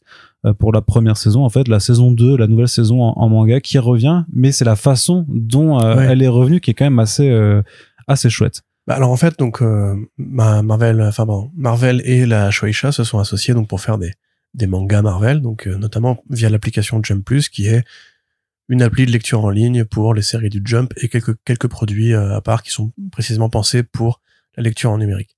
Et donc Marvel Samurai a eu lieu, c'était très bien. Deadpool Samurai a eu lieu, c'était très bien. Et là, en fait, généralement, c'est un peu comme aux États-Unis. Quand ils font une nouvelle série, ils sollicitent un peu en amont, ils présentent une couverture, un synopsis, une date de sortie. Et donc là, ils avaient présenté un manga qui s'appelait Secret Steward. Donc Secret Steward, le majordome secret, on va dire, ou le majordome qu'on ne voit pas, qui était en fait un peu un manga dans les codes, vous voyez, de la chippie un peu arrogante, qui est une petite fille riche et qui a avec elle un garçon qui est pour le coup très poli, un peu réservé et qui tombe amoureux d'elle, évidemment. Donc c'était l'histoire, et voilà, de Shino, qui Shino, est-ce que j'ai dit, qui est l'héritière donc d'une fortune personnelle, et Yu Owari, je crois. Yu Omori, putain, pas mal le cerveau. Yu Omori, en fait, lui qui aspire à être un jour un grand majordome, voilà, il a cette vocation d'être c'est le truc un peu très shonen, je serai le meilleur majordome du monde. Mais ça, par contre, pour le coup, c'est vrai qu'au Japon, en plus, il y a plein de mangas là-dessus sur le côté, tu sais, les traditions, les rites, la cérémonie du thé et tout. Et c'est vrai que le mec, du coup, là, veut être le plus grand majordome. Et donc, pendant qu'il est au lycée, il devient une sorte d'alternant majordome en protégeant Shino, en travaillant pour elle. Et donc, on comprend très vite qu'elle, ça va être la petite nana insupportable qui aura des caprices tout le temps, et lui qui va être là en mode genre, le canard, voilà. Et du coup, ça commence. Donc là, la série est sollicitée avec Secret Steward, la couverture et tout. On voit des visuels, ils sont vraiment fait chier et tout. Il y a vraiment un emballage ça va être la petite rom-com pour ados, toute mignonne et tout. Nouveau hit du Jump Plus. Et donc, tu lances l'application Jump Plus, tu ouvres ton numéro. Et là, en fait, ça commence tout à fait normalement. Voilà, Shino et Omori se rencontrent. Et d'un coup, t'as un camtar qui passe. Il bousille Omori. Il l'écrase, mais en 1000 morceaux. Et tu as Deadpool qui est aux commandes du camion en mode genre, oh merde. Et il sort du camtar et il fait, vous croyez vraiment que j'allais vous laisser faire votre manga à la con sans moi? Et il se barre et il y a un visuel où il y a écrit Deadpool Samurai reviendra pour une saison 2. Et c'est le 15 août en fait. Parce que j'ai un pote ça revient tout de suite après, ouais. J'ai un pote qui est nipophile, du coup, qui a réussi à traduire le visuel, parce que sur les articles de Newsarama et de comicbook.com, ils étaient pas écrits que c'était le 15 août. Bah, vu que c'est une publication hebdomadaire, c'était juste un chapitre de prologue d'annonce. Exactement, voilà. Et donc, en fait, ils ont créé un faux manga avec des fausses sollicitations, une fausse promesse, des faux teasers, une fausse campagne de promo pour, en fait, annoncer le retour de Deadpool. Puisque Deadpool, en fait, Samurai, c'est justement un peu comme le film, du coup. C'est, en fait, une sorte de critique ou de commentaire méta sur le fait de faire un manga de super-héros au Japon. Et donc, naturellement, le fait de parodier le côté un peu cliché du manga japonais avec la jeune fille, le garçon, etc. Ou même l'effet d'annonce à la japonaise, c'est plutôt bien vu, tu vois. En plus, c'est puis on l'avait déjà jeu, quoi. Puis on l'avait déjà vu même avec l'édition française du manga, que dès le départ, il se rend compte qu'il est dans un manga et du coup il fait des commentaires à la fois aux artistes, mais il parle du Tento aussi, tu vois, donc l'éditeur qui supervise les séries. C'est vraiment le côté full méta appliqué au code vraiment de l'industrie de la production de bande dessinée au Japon. Mais elle est très bien, franchement, cette BD. Mais justement, c'est ce que on arrive de bien à faire aujourd'hui avec Deadpool, c'est qu'en fait maintenant on peut s'en servir comme autre chose que juste casser le quatrième mur pour critiquer un cliché de scénario, tu vois. On peut aussi vraiment parler avec le personnage auteur qui va directement engueuler les gens et tout. Donc du coup, ouais, c'est plutôt une bonne chose. L'effet d'annonce est vraiment stylé. On sent en plus parce que c'est la même équipe créative que la première saison. Ouais. On sent qu'eux, ils ont très bien compris Deadpool et du coup, ça promet du meilleur pour la suite. Je suis assez content, personnellement. Ouais, et puis c'est assez rare, en fait, de réussir à provoquer la surprise comme ça. Aux États-Unis, au final, le seul qui réussi à le faire ces dernières années, c'est Robert Kirkman, qui arrive à planquer la fin de Walking Dead en sollicitant des fausses couvertures de Walking Dead 194 et 195. Et quand le 193 arrive dans les shops, bah, les gens font ah merde, mais c'est fini en fait. Putain, genre alors qu'ils avaient fait les fausses couvertures, les faux résumés. Qui planquent le crossover. Effectivement, qui planquent le Transformers dans les pages de Void Rivals et qui réussit quand même à le cacher jusqu'au jour de publication. Et donc là, les gens se disent ah mais ok, d'accord, en fait, l'Energonverse c'est un truc avec Transformers et G.I. Joe. Il y a aussi Kevin Feige qui planque Robert Downey Jr. à la San Diego Comic Con. Quelque part, c'est une forme de génie aussi. Mais c'est plus facile de planquer ça. Pour un event, alors que avec les mécanismes de sollicitation de l'industrie des comics, c'est vraiment compliqué de créer des surprises comme ça. Donc ouais, non, la méthode elle est vraiment super bien trouvée et vraiment. Et après, bah toi, c'est vrai que moi j'ai fortement pensé entre lisant, mais parce que toi tu disais que Shino maintenant, vu que Yu Omori est mort, faut qu'elle se trouver un thérapeute. Mais en vrai, le truc c'est que là, donc c'est pas son copain, c'est pas son petit copain, mais en gros, son majordome vient de se faire buter par un super-héros, c'est The Boys, quoi. Oui, c'est ça, ouais. Ça va, franchement, est-ce qu'elle va pas devenir l'antagoniste de Deadpool Samurai, peut-être, en fait? Peut-être. Non, mais après, je pense qu'il y a grave moyen, hein. Imagine, genre, t'es une sympathique héroïne de manga, bien archétypale, bien stéréotypée. Tu vis ta vie toute mignonne, moi, j'ai un destin, moi, et tout. D'un coup, t'as un mec qui arrive et qui braille le mec avec qui t'es censé travailler pour que ton manga existe. Il y a moyen qu'ils en fassent un côté, elle a volé Deadpool a volé mon destin, en fait. Maintenant, moi, je devais avoir un Secret Steward. Ouais. À la place, on m'a annulé ma série pour ce connard. Il y a moyen qu'il y ait une vraie rivalité qui naisse par rapport à ça. Ce serait vraiment cool que ça se développe comme ça, quoi. Que vraiment, elle vient de se venger juste parce que on lui a volé son manga, en fait. Ça serait vraiment un bon pitch.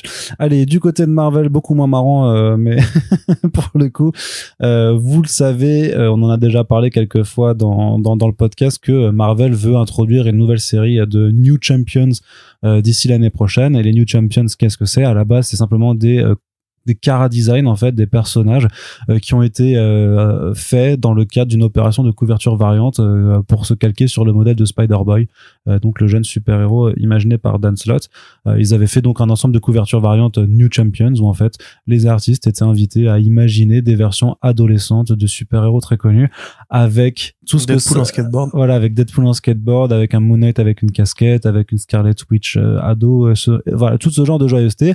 Et même si ça n'a pas encore été présenté officiellement, il y a eu une présentation à la SDCC auprès des retailers, auprès des comic shops professionnels, qui avec un visuel qui disait bah regardez, tous ces personnages là vont avoir droit à une série d'équipes en 2025. Le problème c'est qu'à l'heure où ils présentent ça, on s'était dit bah c'est complètement con parce que déjà les designs sont assez claqués parce qu'il y a vraiment une vibe Steve Buscemi How do you do fellow kids de dire mais en fait c'est des adultes qui sont pas non plus forcément très vieux, mais en tout cas c'est vraiment la vision un peu caricaturale de qu'est-ce que c'est un ado vu par quelqu'un qui a oublié lui-même comment il était en étant ado. Qu'est-ce que c'est un ado cool? Ouais, un ado cool, ouais, c'est ça.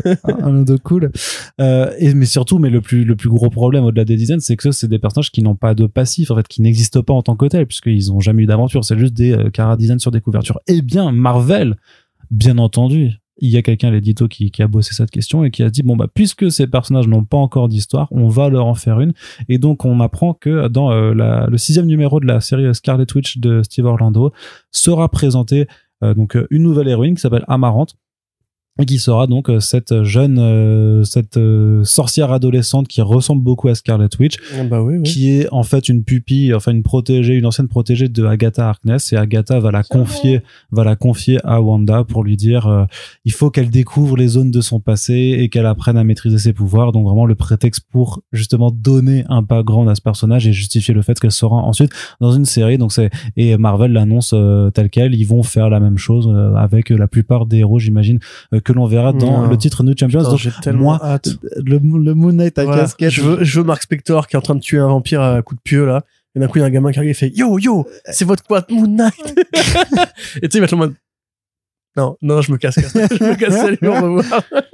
Ouais, il y a vraiment enfin je conçois, je trouve que c'est mieux de faire ça comme ça que de rien faire du tout et que juste de forcer parce que de toute façon il y aurait pas Après, voilà. Je sais pas. Ils vont faire, non, mais attends, mais ils vont faire 4 couvertures variantes spéciales pour Amarante, parce que ils en profitent aussi pour faire le gimmick. Regardez, c'est first character appearance dans Scarlet Witches, donc c'est vraiment, c'est toujours joué sur les mêmes ressorts d'un peu de collectionneur et de prise de valeur un peu artificielle des numéros, comme quand on marie des personnages, comme quand on fait mourir des personnages, quand on fait ressusciter des personnages, c'est vraiment le même genre de choses.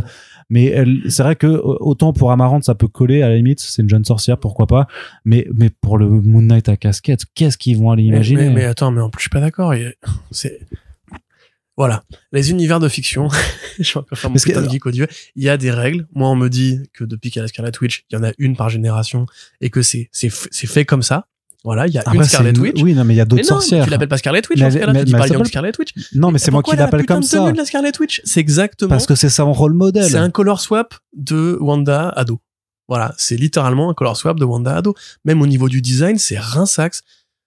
Voilà, ça y est, je m'énerve. Alors je suis d'accord, mais techniquement, c'est juste une autre sorcière, tu vois.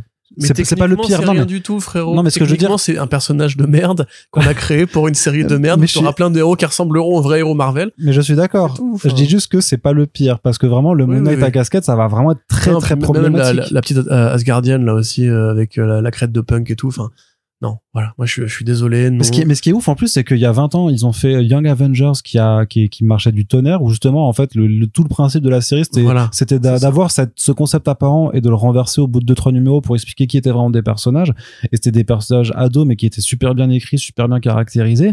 Et là, t'as l'impression qu'il n'y avait pas un rapport immédiat. Oui, et qu'il n'y avait pas de rapport immédiat avec les autres personnages. Et là, t'as l'impression qu'ils disent, bah, en fait, vous voyez, The Young Avengers, on va le refaire, mais en fait, mais de façon littérale, premier degré, quoi. Parce que tu disais, on peut pas les faire apparaître ex nihilo et tout. Combien de gens ont découvert les Young Avengers avec la série de Heinberg, et c'était très bien. Enfin, je veux dire, moi, j'ai pas eu besoin de plus de contexte. Il s'explique dans la série, en fait. Même pareil, combien de gens ont découvert les New Teen Titans avec la série de New Teen Titans. Les introduire comme ça, vraiment au forceps. Déjà, moi, je l'ai un peu encore en travers de la gorge, le Spider-Boy, hein. Parce que, déjà, j'ai lu la série pourrie, la End of Spider-Verse, mes genoux, qui était une merde, mais c'est vraiment... Mais t'as pas lu la série Spider-Boy? J'ai lu 2 numéros. Je trouve ça éclaté. Et parce que l'anxiété Spider-Arachnéenne, là, où il a sa gueule de Strupp, je suis en mode, non, mais attendez. Il est moche, hein, ce design. Mais c'est nul. Et puis, le personnage, il est pourri. Enfin, en fait, on dirait, justement, le Spider-Man, comme il était écrit quand il est dans les séries lycéennes, sauf que c'est compliqué de s'attacher à une figure qui, vraiment, c'est le Sentry de Spider-Man. On dit, mais non, mais il existe depuis très longtemps. Si, je te jure. Voilà, il est apparu. Et t'as envie de dire, mais frérot, littéralement, quand il apparaît, tu l'as vu le numéro? Oui, moi je suis à jour. Voilà, non, le numéro de End of Spider-Verse où il apparaît. Oui. Et où il dit, mais si, mais tu te souviens pas de moi? Oui. Et t'as envie de dire, mais non, je me souviens pas de toi. C'est Jean-Guy. Ah, c'est Jean-Guy et Jean-Guy. C'est la Jean-Guy. C'est la Jean-Guy. Sauf que la Jean-Guy, c'est humoristique. Là, c'est pour nous faire passer un personnage qui maintenant est en canon, a droit à des variantes, a droit à un espace médiatique, alors que pendant ce temps-là, Silk, elle est passée où? On sait pas. Enfin, les personnages qu'il a créés, Slot. Ah, parce qu'il a créé plein, hein. Tu sais, parce qu'il va faire une nouvelle Spider-Girl. Oui, voilà. Mais alors qu'il y a déjà des Spider-Girl, en fait. Ce mec, en fait, c'est un père démissionnaire. Il arrive, il fait des enfants, après il les abandonne sur le bord de la route, et il va en faire d'autres. Il a créé tellement de personnages qui n'ont servi à rien du tout. Alors, je me suis rappelé de Yuri Watanabe quand on a fait la news Spider-Man Noir, j'étais en mode genre, mais oui, c'est vrai. Mais je me souvenais plus de ce personnage-là qui sert du coup plus à grand chose aujourd'hui, tu vois. Bah, il était dans les jeux vidéo, quoi, mais. Ouais, aussi, oui. Ouais. Ils adaptent, non, mais en plus, ils adaptent, ça, je t'avais dit, dans... Ceci étant, c'est pas idiot. Peut-être qu'il est pas impossible aussi que, il y ait une sorte de commande de Marvel qui, après, bon, c'est vrai que t'es mieux payé quand tu crées des personnages. Ça, je le sais de source sûre. Peut-être qu'il y a une commande de Marvel de créer-nous du Spider-Man, du caractère pour les jeux vidéo, pour les goodies, pour Sony, on sait jamais. Ouais, mais Spider-Boy, c'est pas un bon Spider-Boy, non, c'est une idée pourrie. Bref, pour en revenir du coup au truc. Spider-Boy, déjà, moi, j'ai en travers de la gueule, mais en plus, s'ils nous font ça, parce qu'ils sont une vingtaine, hein, sur la cover, non. Ils sont beaucoup, ils sont une douzaine au moins. Attends, s'ils nous font ça dans 12 séries en mode genre, salut! Qui es-tu? Bah, je suis machin. Je suis le petit, bidule. Non, mais je te connais pas. En plus, t'as l'impression qu'il y a Blue Beetle, tu sais, oui, c'est une sorte de Blue Beetle. Il y a une sorte de Blue Beetle, mais alors attends, ils sont 1, 2, 3, 4, 5, 6, 7, 8. Parce que j'arrive pas ouais, ils sont 12, ils sont celui qui est en frontal, j'arrive pas à voir de quel personnage il descend, en fait. Oui, mais peut-être parce qu'il y aura peut-être aussi des créations originales. Ouais. Tu vois, donc là, on voit la mini Hulkette. Ouais. Qui pour le coup, le design me dérange pas. Il y a la Tourette, par contre, ça, c'est pas possible. Il y a un... Mais la fille de Magneto, là. La fille de Magneto, enfin, ouais. Qui a du coup la même tête que Magneto et le fléau adolescent, là, c'est pas possible. En fait, ça va être compliqué de me justifier tout ça. Les Young Avengers, c'était intéressant parce que c'était pas des petits déclinaisons en fait des héros originaux. Miss America, elle a pas grand chose à voir avec Captain America. Hulkling, c'est peut-être qu'il s'en rapproche le plus.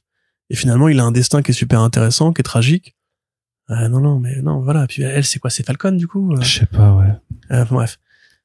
Et on m'a déjà fait le coup, encore une fois, des sidekicks, on l'a fait même assez régulièrement, assez fréquemment, plein de personnages qui n'ont pas eu droit à une existence postérieure. Et puis même, j'ai envie de te dire, mais Miss Marvel, elle est encore jeune. Enfin, c'est pas une adulte encore, Miss Marvel. Alors, je sais qu'elle est dans les X-Men et tout, mais c'était un peu elle, la vedette des New Champions. Elle et, tous les Champions, en fait. Je veux dire, même les Champions, en l'occurrence, t'as l'impression qu'ils ont oublié qu'ils existent. Ça a pas duré longtemps, en vrai. Non, ça a pas duré tellement longtemps, mais peut-être parce peut-être qu'il y avait un problème d'affect pour les personnages, alors que pourtant Miss Marvel et Miles Morales mis ensemble dans une équipe, ça devrait fonctionner du tonnerre parce que c'est justement les deux créations de jeunes héros qui ont le plus marché. Ils avaient pris le mini Nova aussi, je crois. Oui, il y avait le jeune Nova. Une idée qui a été foutue à la poubelle, mais vraiment. Oui, puis t'avais Incredible Hulk dedans, enfin pas Incredible, le Totally Awesome Hulk, t'avais lui qui était dedans, et t'avais la fille de Vision, Vision. Mais en vrai, moi Champions, je trouve le premier volume là par Mark Waid, ça tient en fait. Pourquoi est-ce qu'ils ont encore besoin de recréer des nouveaux personnages? Ouais.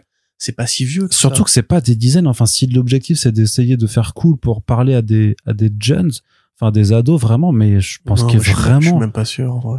Mais justement, moi je pense qu'il doit y avoir un projet de série animée à la clé pour les petits, à mon avis de ça. Mais ils avaient déjà fait la série animée qui était plutôt bien en plus avec justement Miss Marvel et tout ça, et ça s'appelait.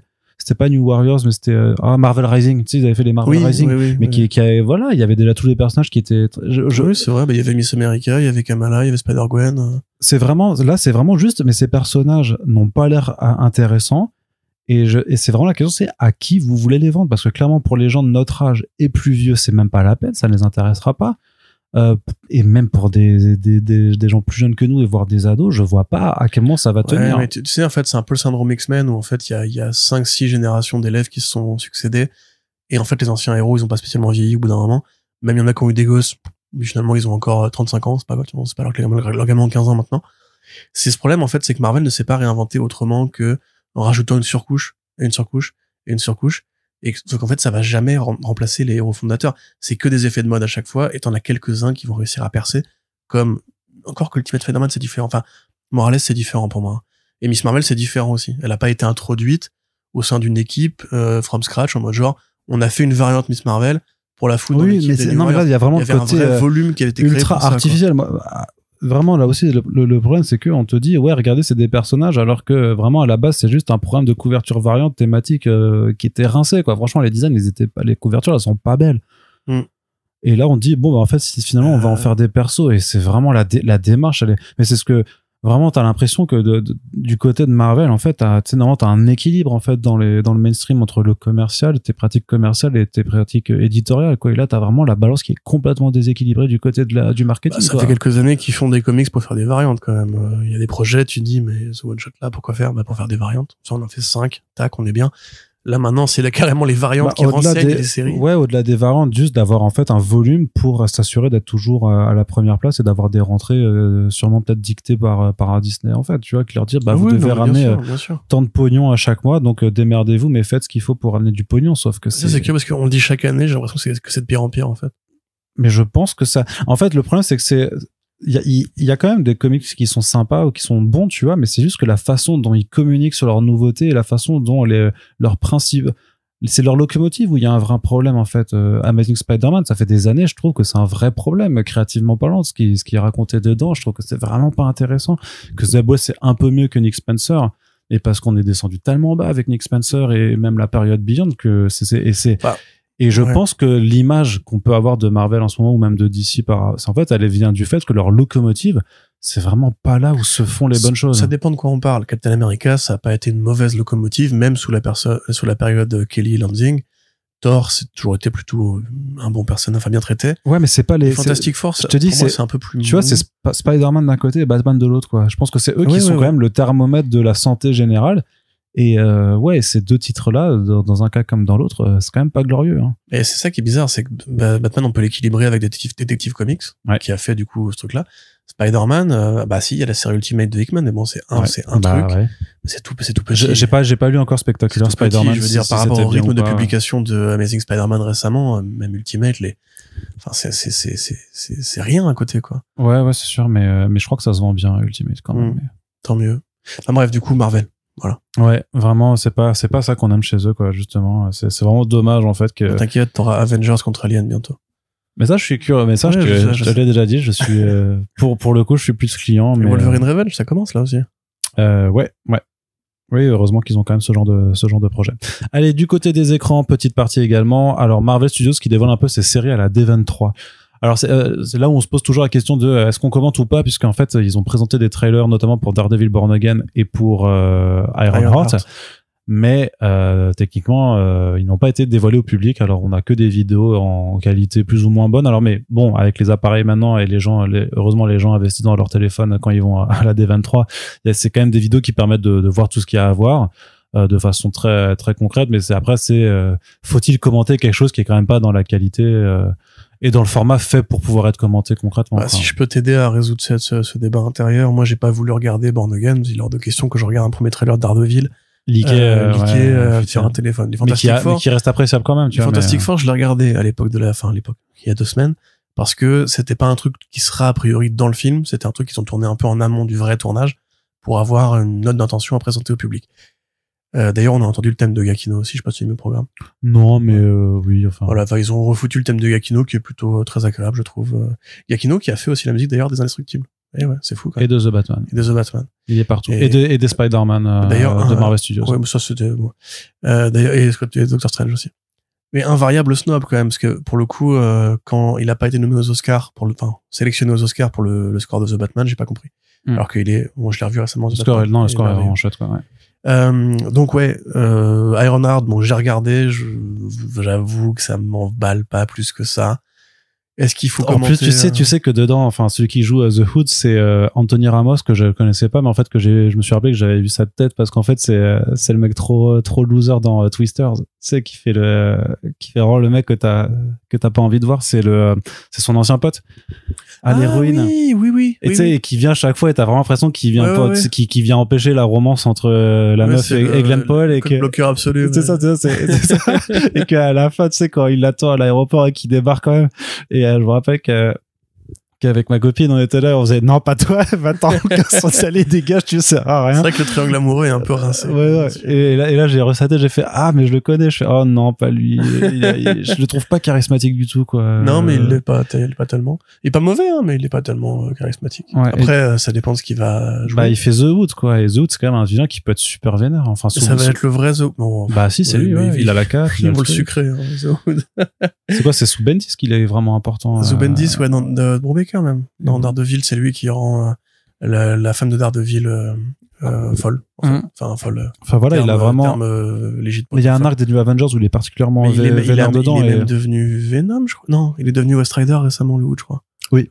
Ouais, c'est ça. Un truc comme ça, je crois. Après, il même dans Oka et Freefall, le Hood, il est important, c'est lui qui pique le costume et tout. Bon, bref, le Hood, c'est un vilain qui a un concept débile, mais donc il a une cape magique, démoniaque, qui permet d'être un enfoiré et de dégainer les flingues à New York en costard, c'est super stylé. Là, en fait, moi, ça fait vraiment série, un peu universitaire, ce qui est pas pour me déplaire au demeurant. Non, mais t'as vraiment le concept en fait, il va aider Riri Williams à construire sa nouvelle armure, parce que visiblement, enfin, de ce que je comprends du trailer, parce que faut essayer de comprendre, parce que la qualité reste que sur le visuel, ça va, sur l'audio, t'entends un petit peu moins, mais en gros, j'ai l'impression que c'est son projet de faire d'études au MIT, quoi, de se reconstruire son armure. Sauf qu'elle a pas les moyens, donc elle va demander de l'aide. Enfin, elle va tomber sur The Hood qui va lui proposer de l'aider, parce qu'en fait, ils peuvent braquer des banques. En gros, ils peuvent se faire de la thune avec sa magie noire et sa technologie. Et après, elle va se rendre compte que quand même, c'est pas bien de braquer des banques. Et elle va se retourner contre The Hood. Et après, t'as vraiment ce côté technologie versus magie. Hein, moi, le problème que je l'avais déjà à l'époque de Black Panther 2. Tu vas me dire que Riri Williams, c'est pas un personnage qui a suffisamment été développé pour qu'on ait vraiment une sorte de socle de ce qu'elle doit être. Elle était dans les Champions d'ailleurs aussi. Tout à fait, bien sûr. Mais là, je reconnais pas Riri Williams. Tu vois, je reconnais pas la meuf surdouée qui construisait des réacteurs nucléaires à 5 ans, tu vois. On dirait une meuf normale, en fait, qui juste se trouve être une bonne mécano, qui est fan de Tony Stark, qui ne l'a pas croisé, contrairement à la vraie Riri. Et ça, c'est pas que ça m'agace, parce que je m'attends plus grand chose des productions Marvel Studios. Je suis content qu'ils fassent une série sur justement un personnage qui, à mon sens, mérite mieux, qui n'a pas été assez développé en comics, parce qu'il y a aussi eu un vrai refus d'obstacle quand Tony Stark est revenu et qu'ils ont dit ouais, Riri, bon, voilà. Ils ont fait une série quand même, faire ça, mais... ils ont changé son costume pour le rendre Horrible. Nul, vraiment, le costume rose pourri, là. Ouais, c'était pas Mais bon. ouais, je suis une meuf. Ah, t'as vu? Donc ouais, non, pour moi, c'est justement, c'est un gros gâchis en comics. Je me dis qu'en série télé, il y a moyen de faire mieux. Et en fait, quand tu regardes le trailer, tu te dis, bon, bah, ça va pas aller beaucoup plus loin que la série Netflix, quoi. Enfin, Disney+, pardon. Puis c'est un projet compliqué hein, qui a été mis en route il y a 3 ans déjà. Ouais, ça fait plus d'1 an que le tournage est terminé, tout ça. Tout à fait. Ça ne sortira qu'en 2025. Mais au moins, ça a été confirmé pour 2025. Tout à fait. Voilà. Ah, ils allaient pas la jeter, je pense, parce qu'ils l'ont tourné. Mais pour en revenir David Zaslav l'aurait jeté. C'est vrai. Pour en revenir au truc de fond, que tu dis, est-ce qu'on commente le truc là ou pas? Moi, j'avoue que entre Thunderbolts et cette semaine, je suis vraiment un peu gavé parce que, encore une fois, je comprends l'intérêt de réserver des exclusivités aux festivaliers et tout. Qui payent très cher leurs entrées. Mais très bien, super. Mais il y a d'autres trucs à voir sur place. Il y a des panels, il y a Gakino, il y a les acteurs, les actrices, les cosplayers, les machins, etc. Il y a des animations, il y a le Discovery Tour, là, bidule. Il y a des trucs à faire sur place. Je veux dire, on a des amis qui ont été à la D23 Bar République et Constance notamment. Enfin, Phobos. Voilà, tu vois là avec les photos, il y a vraiment un décor de trucs, tu peux visiter, rencontrer les acteurs, les mecs qui font les cascades, les mecs qui font les costumes, etc. Tu parles vraiment aux gens qui font le cinéma, c'est pas juste pour voir les trailers qu'on y va. Parce qu'en plus, ça a aucun intérêt, les trailers, on va les voir une fois, après, s'ils sont sur YouTube dans 2 semaines, on va les remater au ralenti pour analyser et compagnie. Donc, juste mettez en ligne les vidéos, voilà, c'est tout. Vous mettez en ligne les putains de vidéos, on est en 2024, voilà, on va tous crever du réchauffement climatique, qu'on ait au moins des trailers à heure fixe, s'il vous plaît, parce que vous savez très bien que ça va leaker, vous allez pas arracher le téléphone des gens à l'entrée. Surtout que là, par rapport à la SDCC, la foule est tellement énorme, c'est 18 000 personnes apparemment. Parce que c'est dans une salle de concert, quoi, limite, hein, presque le truc, c'est un truc assez monstrueux. Et ouais, tu ne peux pas contrôler, donc tu sais très bien qu'ils vont filmer, mais ce que je dis, c'est que c'est une stratégie de communication aussi, c'est que tu laisses fuiter. Tu supprimes un petit peu quelques-uns quand même, mais tu laisses fuiter parce que ça fait de l'actualité, parce que regarde, on en parle, on a écrit dessus, et après tu renvoies, oui, les trailers officiellement, et ça fera une deuxième actualité gratos, quoi. À mon sens, c'est pas maîtrisé. Genre, par exemple, quand Donet Junior. Oh, c'est maîtrisé, ça. Hein. Quand Donet Junior, il enlève son masque devant la foule, et qu'on le voit tous depuis un mec qui est assis au 17e rang, avec son téléphone en mode zoomé, l'image, elle est éclatée, tu vois. Tu mets mais après, une vraie caméra, un vrai live stream, le mec, il arrive, tu fais un gros zoom sur Dr. Doom, et après tu fais un plan panneau du reste de la salle qui applaudit. Ouais, mais tu vois mais tu vois qu'ils ont aussi leurs photographes parce que justement t'as les comptes après qui repotent une vidéo qui est de bonne qualité. Donc ouais, super. La photographie, c'est art moderne. Mais non, mais attends, non, mais sans déconner. Je veux dire, aujourd'hui, le festival de Cannes, c'est en direct. Les streams de jeux vidéo, même l'Investors Day, c'était en direct. C'était en direct. Ouais, mais c'était l'époque très particulière. Ils faire ça. Oui, mais c'est parce que c'était le moment où on ne pouvait pas faire d'événements. Moi, je trouve ça choquant. Voilà. Je trouve ça écœurant. Allez, du côté... C'est une insulte au genre humain. De toute façon, on va rester chez Marvel et Disney. C'est avec... raciste. Oui.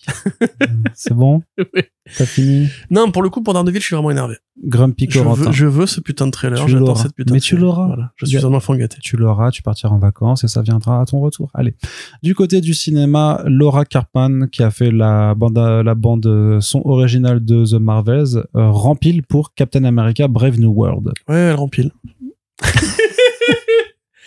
Non, mais c'est bien et c'est moins bien parce que Laura Cartman, c'est une vraie bonne compositrice qui a gagné un Emmy Award d'ailleurs pour son travail sur une série de télé, qui a fait la musique de Lovecraft Country, la série qui est très bien. Ah oui. Très bonne bande son. Avec le mec qui tape sa meuf du coup.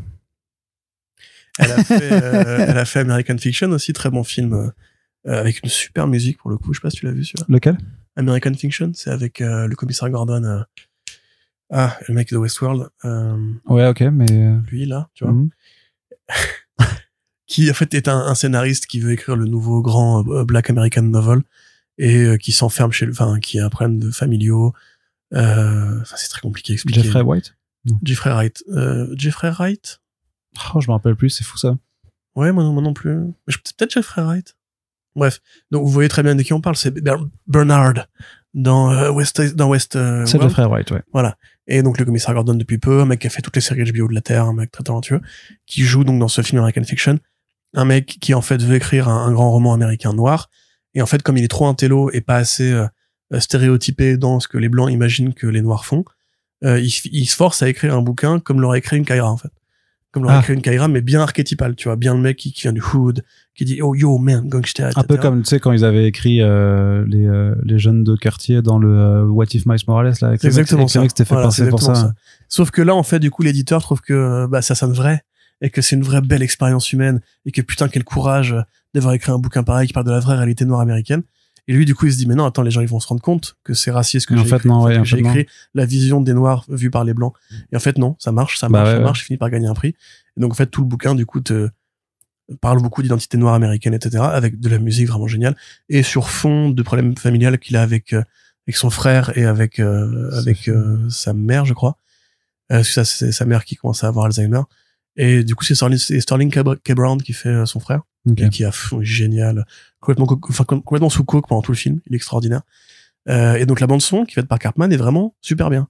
Donc tu pourrais dire c'est une bonne nouvelle qu'elle prenne les commandes du coup de Captain America. Mais sauf qu'elle a déjà bossé chez Marvel Studios. Sauf qu'en fait elle a fait la bande son de The Marvels. Cite-moi le thème Arnaud de tête de la bande son de The Marvel. Voilà. Après ça c'est pas juste parce que tu peux poser la question à plein d'autres films aussi où il y a juste 0 thème mémorable avec des bandes son qui étaient composées par des mecs. Donne-moi un exemple. Bah Ant-Man, tu te rappelles du thème de Ant-Man? Non. Doctor Strange? Non. Captain America, je m'en souviens. Tu connais, en fait, il y en a 2 qui sont restés, c'est Captain America et Avengers, c'est tout. Ouais. Et je pense que les 2, c'est Alan Silvestri, de toute façon, non? Non, enfin oui, le grand thème des Avengers, c'est Alan Silvestri. En revanche, le mec qui a fait les 3 bandes son de la trilogie Captain America post Joe Johnston, c'est Henry Jackman. Pardon, okay, très bien. Et justement, ça c'est intéressant, c'est que donc Henry en fait, Jackman, ça fait 2 thèmes et t'as la Marvel fanfare du début que tout le monde connaît. Mais le reste, en vrai, même les Gardiens de la Galaxie, je m'en rappellerai pas. Ouais. Henry Jackman, donc il a fait Captain America Winter Soldier, Civil War et The Falcon and the Winter Soldier, donc ça aurait été logique d'imaginer qu'il rempile pour ce truc-là. C'est un compositeur à la bah ouais, c'est vrai, il a pas un style très particulier. Mais ils prennent Cartman, donc peut-être que c'est une façon pour eux d'assumer une sorte de nouvelle esthétique, de changement de style. En même temps, quand on voit le trailer, c'est clairement un Winter Soldier-like. Donc on peut très bien se dire en fait que cette nana, elle a du talent, mais qu'entre 2 trucs intéressants, elle a besoin de remplir le frigo, comme tout le monde. Et que donc, voilà, comme tu l'as dit, tout à son honneur. On se souvient pas en général de la musique chez Marvel Studios. Oui, parce que tu disais que le thème de Fantastic Four de Giacchino montré sympa. Moi, je le trouve absolument quelconque. Non, il est bien. Oh, bah, franchement. Non, mais parce que voilà. T'as pas bon goût. Ouais, peut-être. Non, il est bien. Ta clé est Fantastic Four. Ça, t'aimes pas? Ça, c'est rincé de dire le nom du film. C'est un hommage au dessin animé.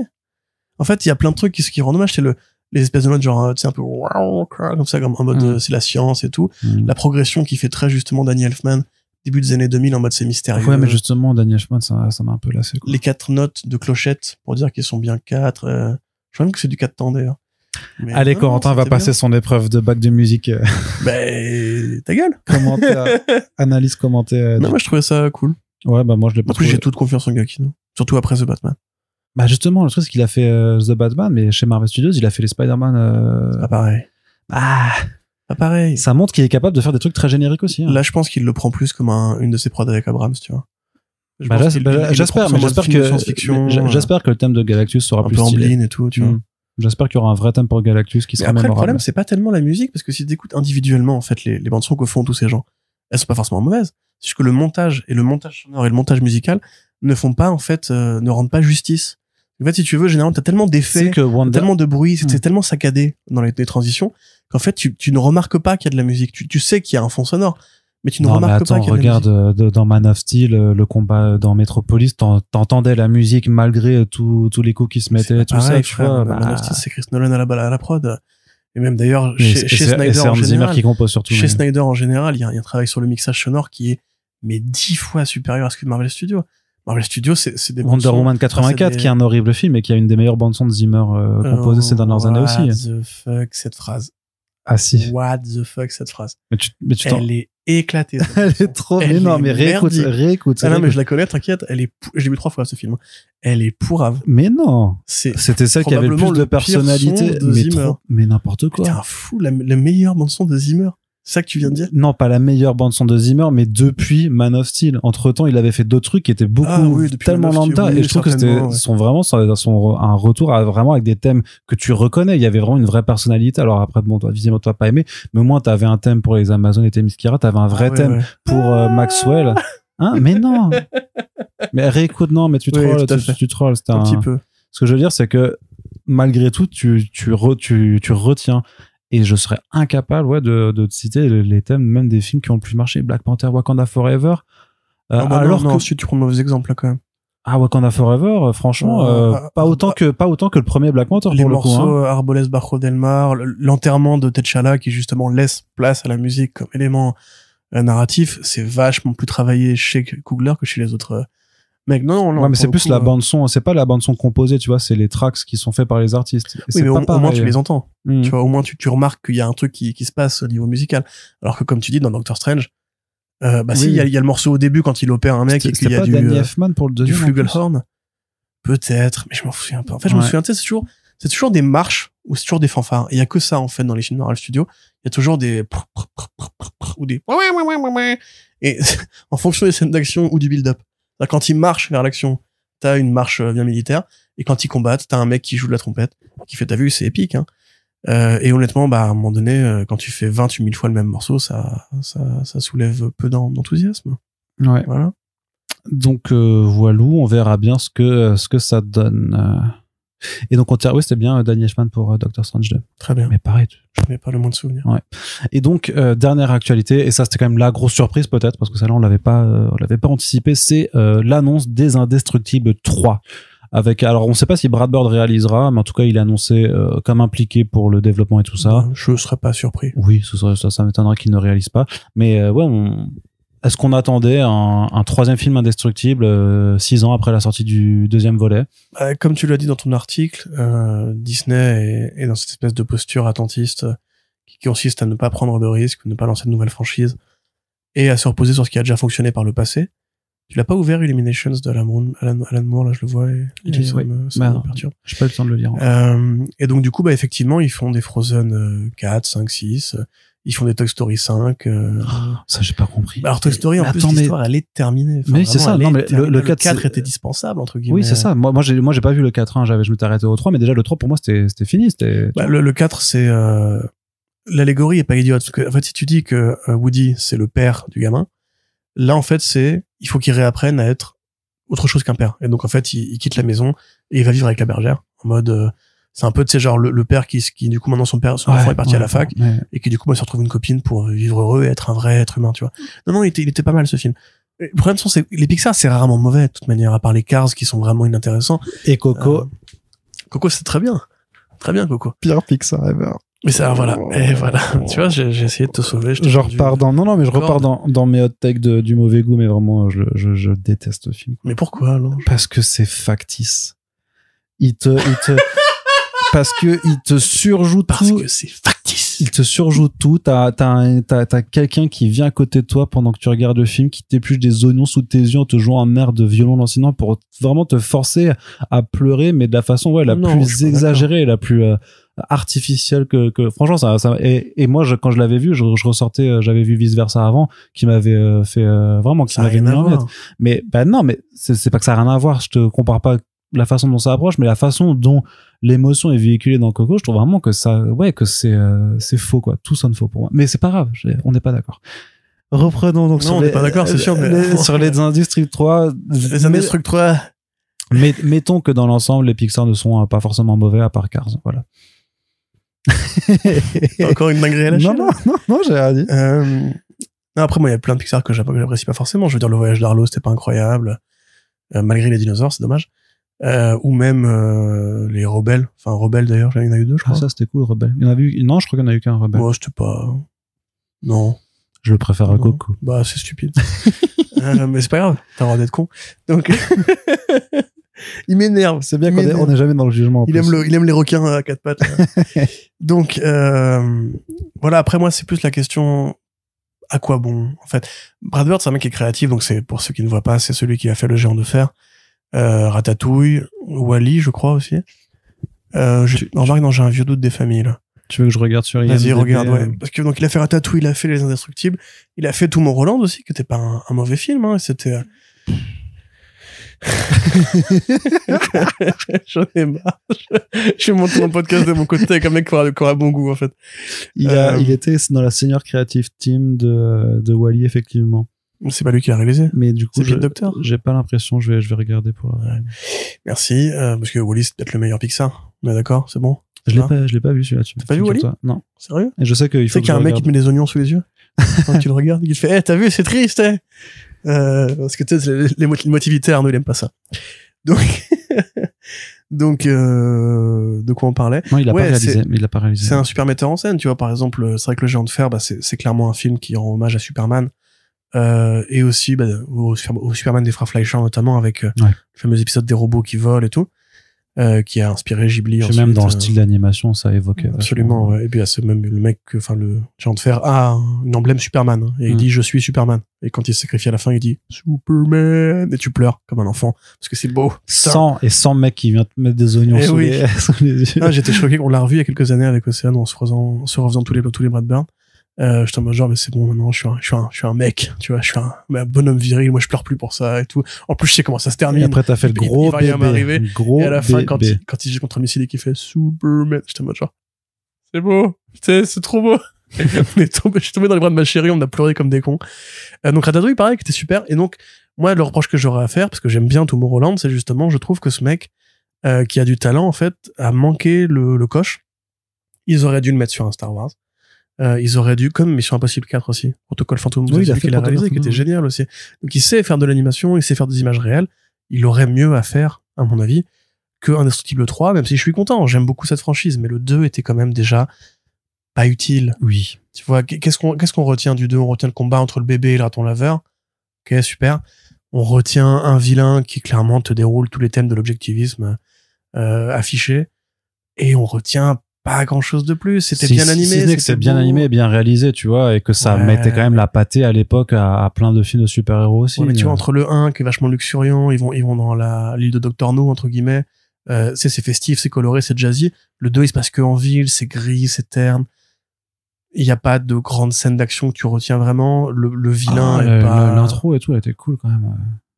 L'intro est cool, mais ceci étant, moi j'ai un reproche vraiment frontal envers le 2, c'est que c'est directement la suite à la virgule près du premier. Ouais. Et bon, non.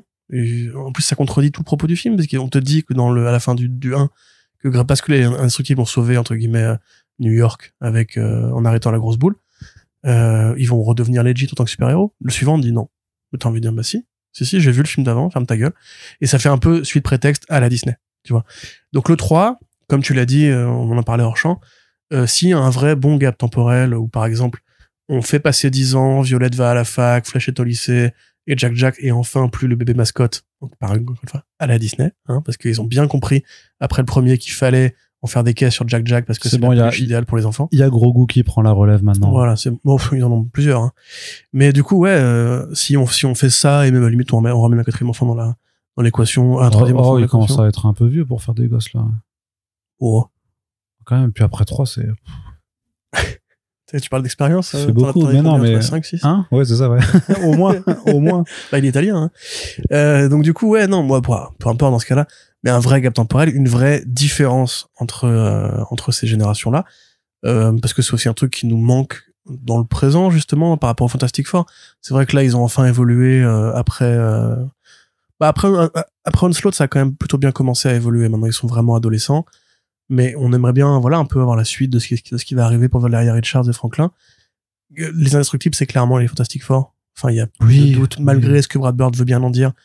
C'est évidemment les Fantastic Four. Et d'ailleurs, c'était rigolo parce que, en préparant le podcast Blockbuster qu'on a fait récemment, j'avais fait des recherches pour voir à quel point Brad Bird revendiquait ou non les Fantastic Four pour les Indestructibles.